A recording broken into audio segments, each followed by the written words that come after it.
There's a hunger that gnaws at you in the quiet hours.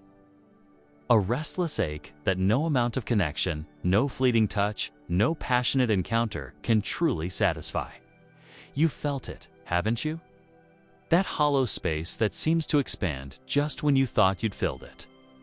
Carl Jung understood this emptiness better than most. He saw through the surface of human desire to the deeper truth that haunts our modern world. What we mistake for a sexual longing is often something far more profound, a soul crying out for wholeness. Think about the last time you felt truly desperate for someone's attention. Was it really about them? Or was it about that gnawing void inside you? That space where your authentic self should be, but somehow isn't. We live in a culture that has convinced us that fulfillment comes from outside ourselves. That the right person, the right touch, the right moment of passion will somehow complete the puzzle of who we are. But Jung knew better. He called it the anima and animus. The unconscious feminine in men and masculine in women.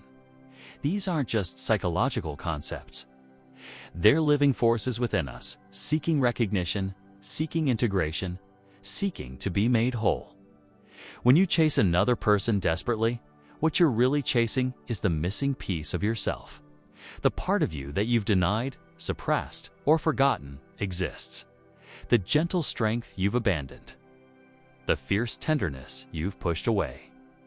Consider the person who moves from relationship to relationship, never finding satisfaction. They blame their partners, they blame circumstances, they blame timing. But the truth Jung revealed is more challenging and more liberating. They're seeking externally what can only be found within. The hole in your soul isn't shaped like another person, it's shaped like you. The complete, integrated, fully realized version of yourself that you've yet to meet. This realization can be terrifying. It means taking responsibility for your own wholeness. It means facing the parts of yourself you've been running from. It means acknowledging that no one else can complete you because you were never incomplete to begin with, just fragmented. Jung spoke of individuation, the process of becoming who you truly are. Not who others expect you to be, not who society demands, but who you are in your deepest essence. This journey requires courage because it means encountering your shadow. All the aspects of yourself you've rejected. That intense sexual energy you feel. It's creative force seeking expression. It's life force demanding to be lived fully. But when it gets trapped in the endless cycle of seeking external validation, it becomes a prison rather than a pathway to freedom. Think of a river that's been dammed. The water doesn't disappear. It builds pressure, seeking any outlet it can find. Your soul's hunger works the same way. Block its natural flow toward wholeness, and it will find other channels. Often unhealthy ones. The person you're attracted to often carries the projection of your unlived life.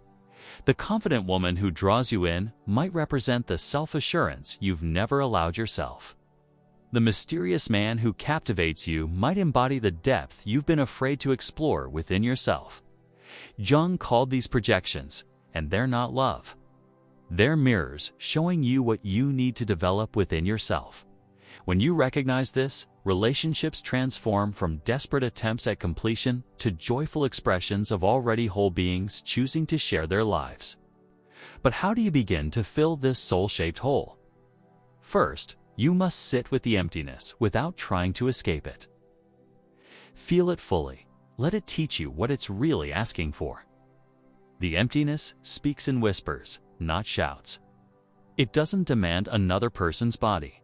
It requests your presence with your own soul. It doesn't crave external validation. It yearns for self-acceptance.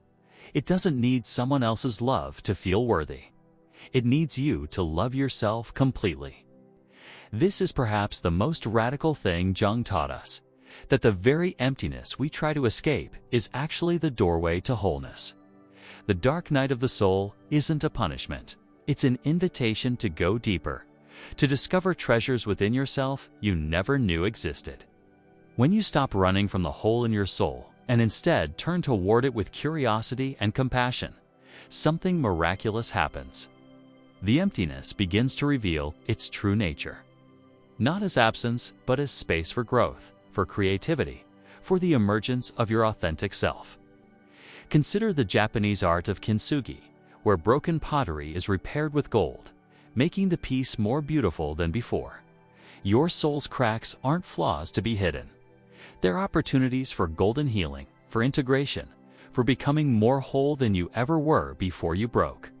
The sexual energy that seems to control you becomes a powerful ally when you understand its true purpose. It's not meant to be satisfied by another person. It's meant to be channeled into the creative work of becoming yourself. It's the engine of transformation, the fuel for your journey toward wholeness. Jung noticed that people in midlife often experience what he called the second half of life crisis. The achievements, relationships, and identities that seem so important in youth suddenly feel hollow. This isn't a breakdown, it's a breakthrough. A call from the soul to begin the real work of living. The hole in your soul isn't a wound to be healed by someone else's love. It's a sacred space where your unlived potentials are waiting to be born. It's the darkness from which your light emerges. It's the silence from which your true voice learns to speak. Every time you reach for external validation, whether sexual, romantic, or otherwise, pause and ask yourself, what is my soul actually hungry for right now? What part of myself am I trying to find in this other person? The answer might surprise you. Perhaps you're seeking the courage to be vulnerable that you see in someone else. Maybe you're drawn to another's creativity because your own has been dormant too long. Perhaps their confidence calls to the self-assurance buried beneath your people-pleasing patterns. When you begin to recognize these patterns, something shifts. The desperate quality of your desires softens. The compulsive seeking relaxes. You start to understand that what you've been looking for has always been within you, waiting patiently for your attention. This doesn't mean relationships become unimportant. It's quite the opposite. They become more beautiful, more authentic, more nourishing because they're no longer burdened with the impossible task of completing you. They become expressions of wholeness rather than attempts to achieve it. Jung understood that we are all walking wounded healers, carrying both our deepest pain and our greatest medicine. The very emptiness that has caused you so much suffering contains the seeds of your most profound gifts. Your sensitivity, your longing, your capacity for deep feeling. These aren't weaknesses. They're superpowers waiting to be claimed. The hole in your soul is not a problem to be solved, but a mystery to be lived. It's the space where the infinite touches the personal, where the universal expresses itself through your unique experience, where the sacred and the human meet in the dance of becoming. Think of it as a window rather than a wound. A place where light can enter, where fresh air can circulate, where new perspectives can emerge. It's through this opening that you glimpse your true nature, vast and beautiful and utterly whole. The journey toward wholeness isn't about becoming someone different. It's about becoming more completely who you already are.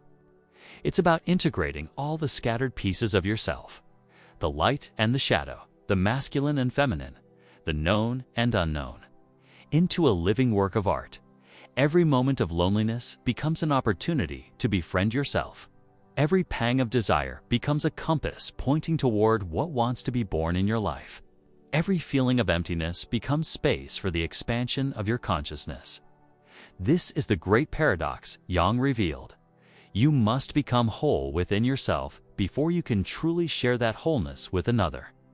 You must fill the hole in your soul, not with someone else's love, but with your own presence, your own acceptance, your own deep knowing of who you are.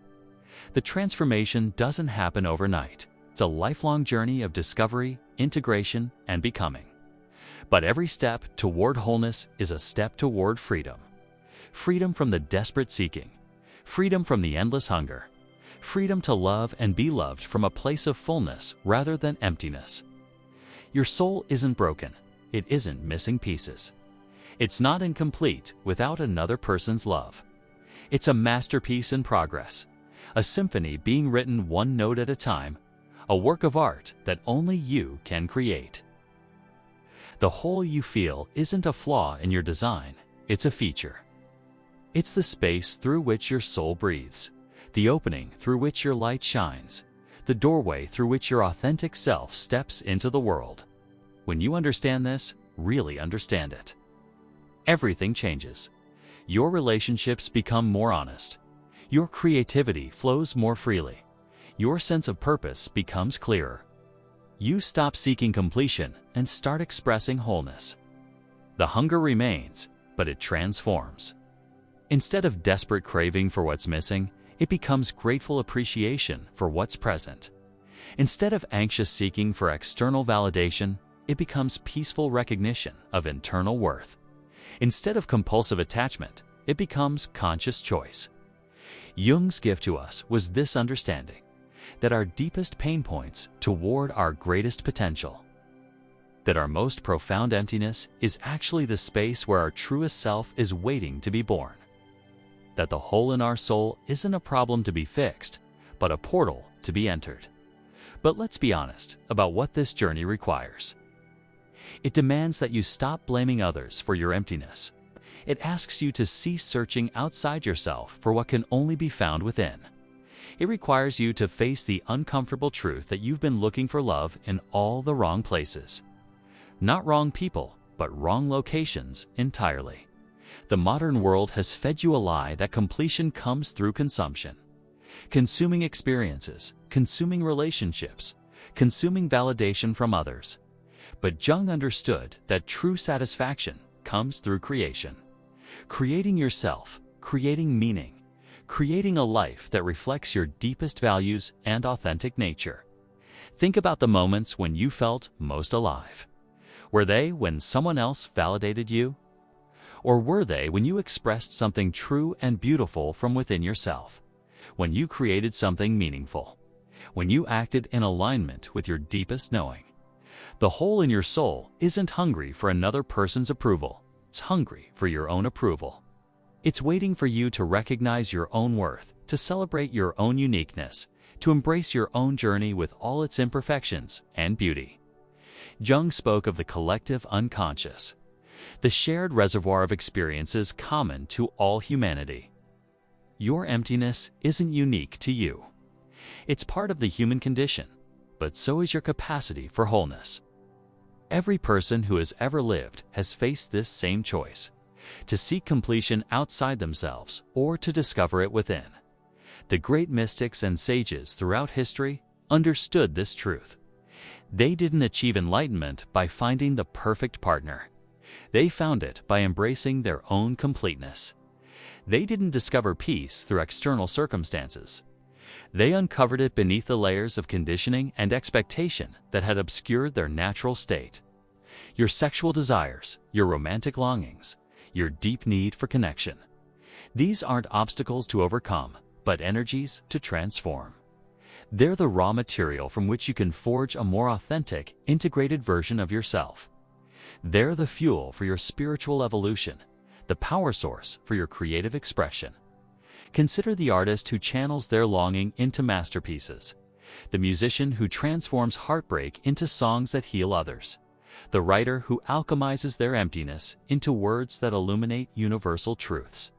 They've learned the secret Jung revealed, that our deepest pain can become our greatest gift when we stop running from it and start working with it.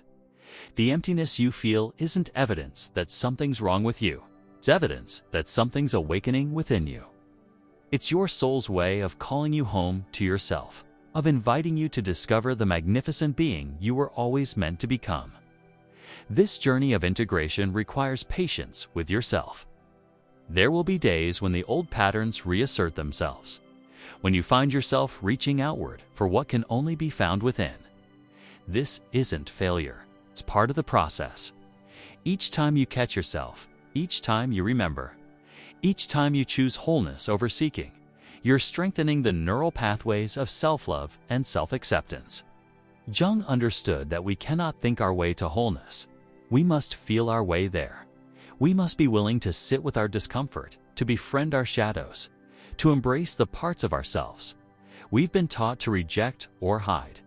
The hole in your soul is actually a birthplace. It's where your authentic self is laboring to be born. It's where your creative gifts are gestating. It's where your deepest wisdom is forming like a pearl in the darkness of an oyster. You are not a problem to be solved, but a mystery to be lived, a question to be explored, a poem to be written with the ink of your own experience. The emptiness isn't your enemy. It's your teacher, showing you what's ready to emerge, what's asking to be integrated, what's longing to be loved. The journey home to yourself begins now, not when you find the right person, not when circumstances align perfectly, not when you feel ready. Now, in this moment, with this breath, with this heartbeat, with this precious life that is yours to live fully. The hole in your soul is not your enemy. It's your greatest teacher, your most patient guide, your most faithful companion on the journey toward becoming who you were always meant to be. Trust it, follow it, let it lead you home to yourself. You are whole, you are complete, you are exactly what you've been seeking. The love you crave is already within you, waiting for your recognition. The acceptance you long for is already yours, waiting for your embrace. The wholeness you seek is already your true nature, waiting for your remembrance. If this message touched something deep within you, if it spoke to the part of you that's been waiting for permission to be whole, comment, "I choose my wholeness."